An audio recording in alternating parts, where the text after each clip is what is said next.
In what ways does your media product use, develop or challenge forms and conventions of real media products? Music video. The aim of my media product was to create a music video for a certain music genre and audience. For our music video, we chose to use the song A Thing Called Love by Above and Beyond from the genre of dance, and we intended our audience to be 16 to 30-year-olds. Before we filmed the music video, we had to create a storyboard of what we intended to do in our music video, and we also had to do some research into different music videos to find out what conventions are included. When researching different music videos, I found the most common aspects of dance music videos was dancing, bright colours, flashing lights, drinking, and they were all usually set in either a house or a club. When researching different music videos, we did find that most videos were set in clubs or houses and often included a DJ. We decided to develop this convention as we felt it would work well with our song choice. We decided to use this convention as we felt a house party would be appropriate for our music video, and also it made it easier for us to film. We also found that in our audience research, most people wanted us to do a house party as it would make it seem more realistic, as this is a stereotypical party for teenagers. One convention that we did challenge was the idea of using a narrative in our music video. In most of the videos I researched, only a few had a narrative, the rest focused solely on the performer. We decided right from the start that we wanted to challenge this, as we felt it was important to explore other options for our music video, rather than stick to the basics, and it also meant that it wasn't the same as most of the real-life media products. For our narrative, we decided to show a boy and a girl having a fight at a party. We felt this would be appropriate as quite a lot of people do fall out of parties, so it would be right for our target audience. In our music video, we show the girl and the boy arguing, the girl slapping the boy and then her storming off. Digipak. When researching real-life digipaks, I found that most of them used very simple backgrounds and the typography was easy to read. This was something I wanted to use in my own media product, as it meant that it wouldn't be too busy and your eyes would automatically be drawn to the important aspects, for example the band name and the song title. However, when I researched real-life album posters, I found that many of them had a lot of information on them, which meant that you didn't know where to look when you first looked at it. This was something I wanted to change when creating my own album poster, as I wanted to make sure that people noticed the important information first, such as the band name, the song title and the release date. How effective is the combination of your main product and ancillary texts? When creating my ancillary text, I tried to ensure that continuity was present throughout. I ensured that the background was black on every aspect, the typography was white and there was a pink V-shape throughout. I was unsure as to whether I should use the V-shape, but when I first tried it, it looked like the lighting we were originally going to use in our music video, so I felt it would be appropriate. I wanted to make sure that my ancillary text linked to my music video, so I used some images we took of the DJ whilst filming and added them onto my inside sleeve and album poster. I felt the image made both the inside sleeve and album poster stand out more, however I did alter the image slightly so that it wasn't too overpowering. My main product and ancillary text also link in the way that they are both quite dark and not very bold. Most of our video was filmed in dark rooms or just generally in the dark, with only the lighting present, which is something I also try to incorporate in my digipak. I wanted to make my digipak simple, so I went with a plain black background which symbolises the darkness of our video, with white writing and a pink V on the front, which I used to symbolise the lighting. What have you learnt from your audience feedback? Audience feedback played an important role in the development of both our music video and our individual digipaks. We aimed to get many different types of feedback to give us more of an idea if or where we were going wrong. We used audience feedback to help create and evaluate our work as we went through the whole creative process. Group chats. Our first piece of audience research was for us to get a rough idea of the mise-en-scène that the video should have, developing our music video from that initial feedback. For this to happen, we got a group of 4 people together who fitted into our target audience range of 16 to 30 and asked them questions about the ideas we had come up with and to whether these ideas would be effective. This was helpful as it allowed us to learn what teenagers want to see in a music video, and it gave us more ideas that we could include when creating our own music video. One of the main pieces of feedback we received was that we should create a club theme for the video. using lots of bright colours and dancing. This was helpful as it allowed us to alter any ideas we had to make sure they were relevant and would fit in well with our video. We were contemplating doing a narrative in our video as we felt that it would make it more different, so we asked our audience what they thought. They told us that if we wanted to do a narrative, then it would need to be done well and couldn't be too overpowering as it would take over our music video. We were told that it would be risky creating a narrative as it doesn't always look right, however we felt confident so took that risk. When we went on to create a small narrative which included a girl and a boy having an argument at a party, which results in the girl rejecting the boy and leaving. We were going to further this and show the boy getting drunk and angry, however when filming we didn't feel it was appropriate for our music video.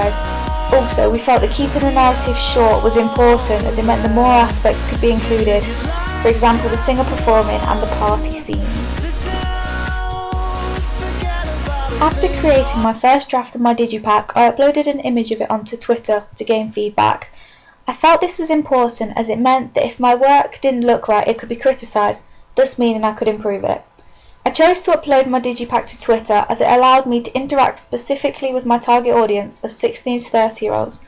I also uploaded my first draft of my album poster to ensure that I got feedback on that as well. I wasn't very confident with my album poster, so this enabled me to get other people's opinions and work with that to improve it.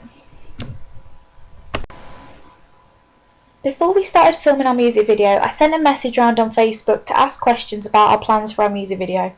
I sent the message to both males and females who fitted into the target audience as I wanted to see what people thought of our ideas.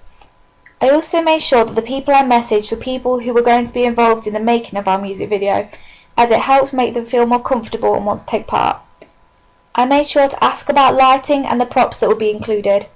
I first asked about what lighting we should use, as we had already discussed using disco lights and laser lights. However, after doing our audience research, we found that we should also include strobe lights. Whilst filming, we did go with our audience research and use a strobe light, and it helped improve our performance as it allowed us to see the actors much more clearly. One example of this, it being effective, was during the clips of the main singer performing. Before using the strobe light, the quality of the video was poor as you couldn't really see his face. However, with the strobe light, it allowed us to see his face and his mouth as he was singing. I also asked about props as we were originally going to include empty alcohol bottles, empty cigarette packets and discarded items of clothing. However, after conducting our audience research, we found that our audience would much prefer to see people drinking and smoking on camera as it makes it feel much more realistic. After the music video was finalised, I uploaded it to Facebook to get some feedback. I decided to upload it to Facebook as everyone was very supportive throughout the process of making the music video, and I wanted people who helped us to see the outcome and realised how grateful we were. All the feedback we received was very positive and everyone seemed to enjoy watching it. I uploaded it to Facebook as I have more people in our intended audience range there, and it felt it would help us gain more genuine feedback. The post in which the video was uploaded managed to get over 30 likes and everyone who commented said it was good and we did well. Within the space of an hour, over 170 people had seen our video on YouTube and we managed to get 8 thumbs up through the site.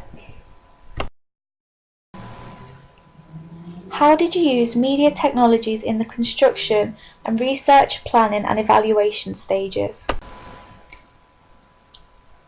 Photoshop was important throughout the creative process as it meant I could alter and or change images to fit in with the genre I chose.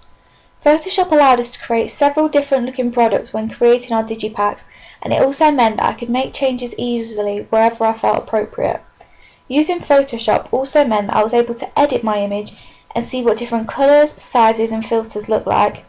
Using Photoshop helped me a lot as it meant that I could make the images relevant to my digipak, but it also meant that I could improve on the skills that I learnt last year. When creating my digipak, I only used images on my inside sleeve and album poster. However, to ensure continuity, I used the same image. To ensure that my image looked right, I altered the size, cropped it down, added an effect, and then manipulated it so that it fitted into the V shape on the design.